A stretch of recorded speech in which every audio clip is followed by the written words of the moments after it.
By opening this video, I suspect that you don't have any clue about the Arabic language and you don't even know where is your starting point in this journey. So, together we will display a bird's eye view about the Arabic language, hoping that might help you decide your learning path. Let's jump straight to the topic. We can divide the Arabic language into two main divisions, the classical Arabic, which is Al-Fusha, and the slang Arabic, which is Al-Ammiya. Let's start with the slang, Al-Ammiya, which is extremely various on the Arabic speaker's level. For example, the word very in the Egyptian slang pronounced awi, while in the Moroccan slang pronounced bezaf, and in the Tunisian slang pronounced barsha.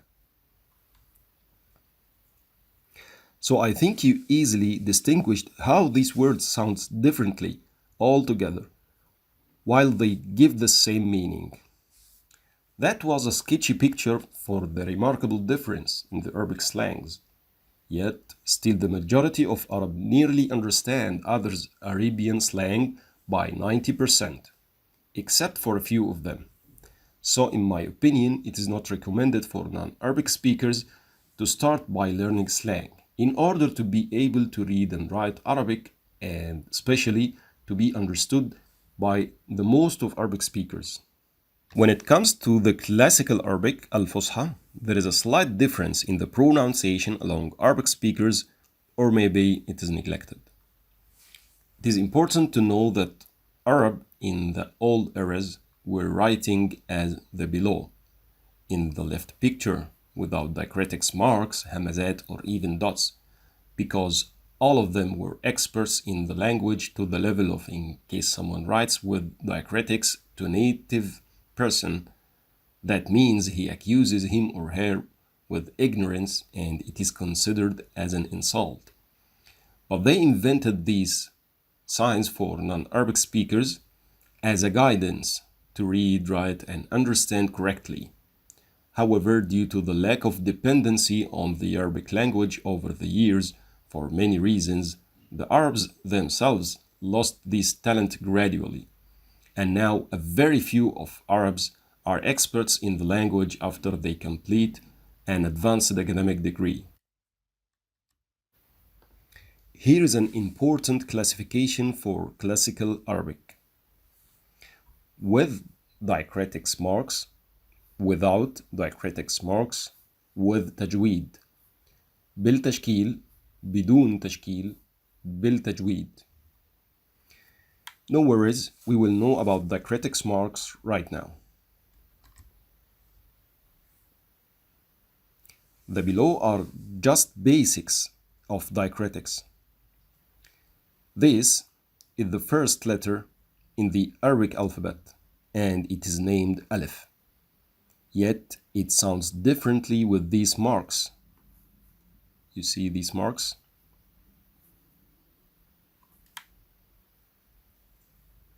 The first mark is called Fatha. So we say A.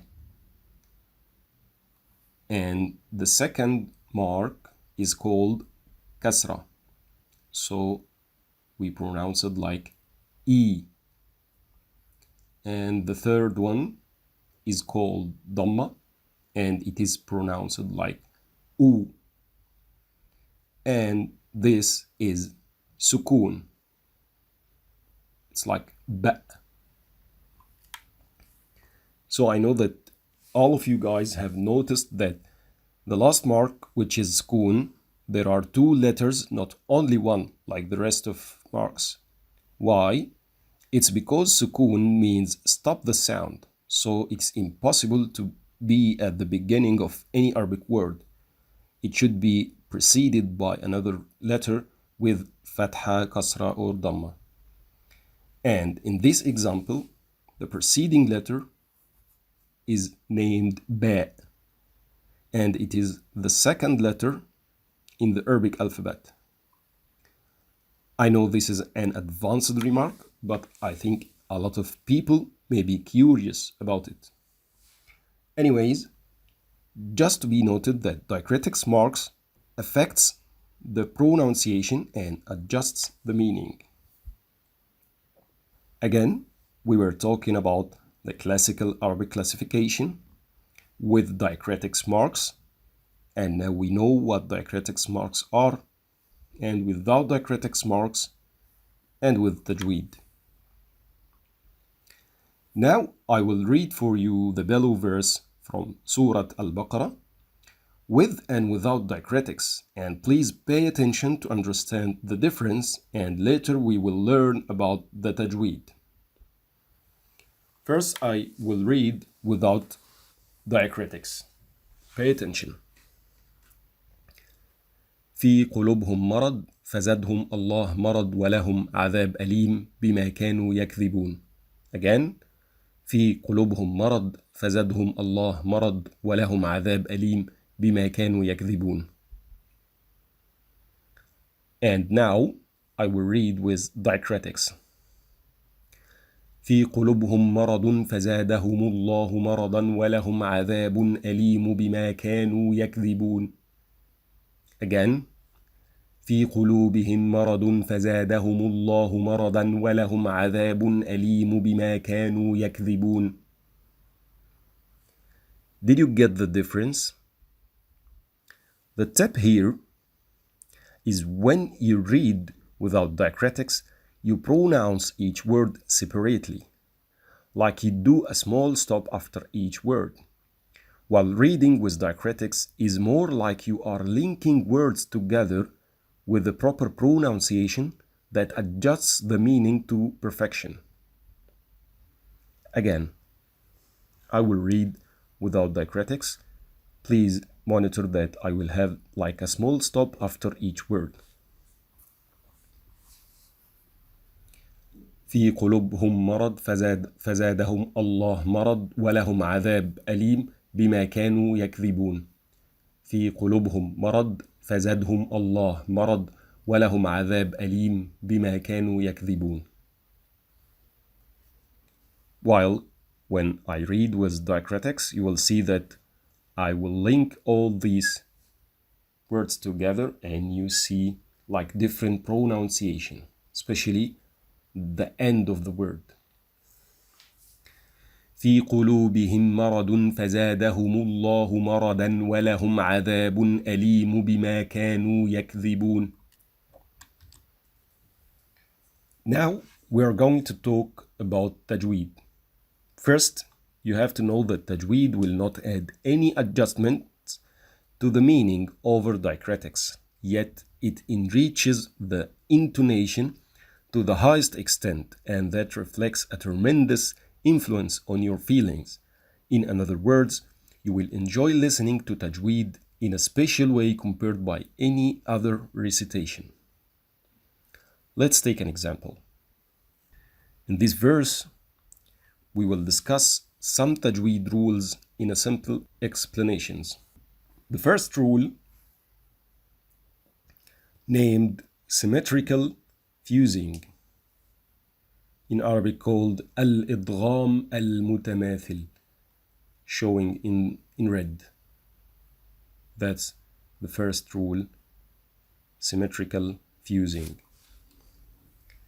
The rule says when a word ends with a constant letter in Arabic means sukun. Remember sukun when we talked about the diacritics marks, fatha, kasra, dhamma, sukun. Sukun was the last one.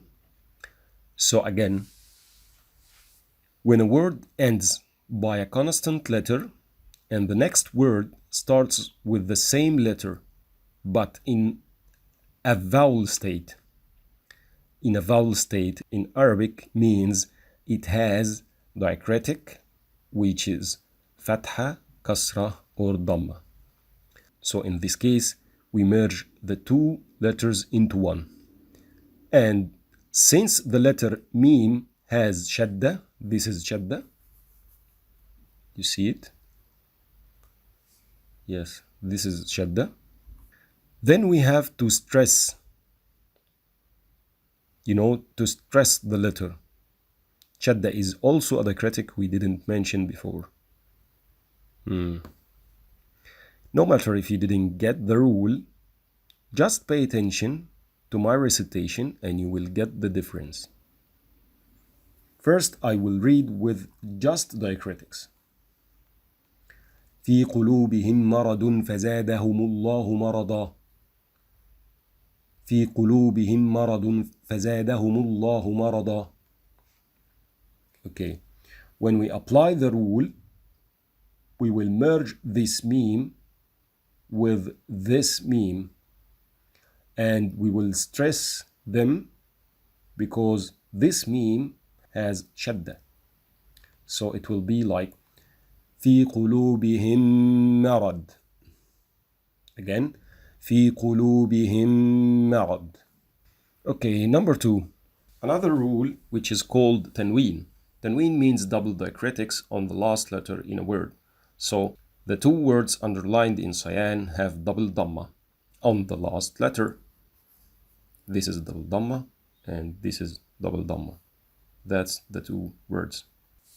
To know how would we pronounce each tanween, we should check the first letter of the next word by applying that on the first word. The next letter is fa. This is fa. And since the letter fa is a hiding letter, حرف إخفاء, and don't worry about how would you know about letters classification where it is a hiding letter or showing letter. You will find that easy when you study Arabic step by step. Now, again, by applying the rule, the next letter is fa. And since the letter fa is a hiding letter, so we will hide this tanween. While in the other word, this is the other word, we see that the next letter after tanween is alif. Remember the alif? And the letter alif is a showing letter, so we have to pronounce that tanween. I know that explaining the rule theoretically is confusing, yet as agreed before, just pay attention while listening to me and you will get the difference. The first word, we have to not pronounce the tanween. So it will be like في قلوبهم مرض فزادهم. Again, في قلوبهم مرض فزادهم.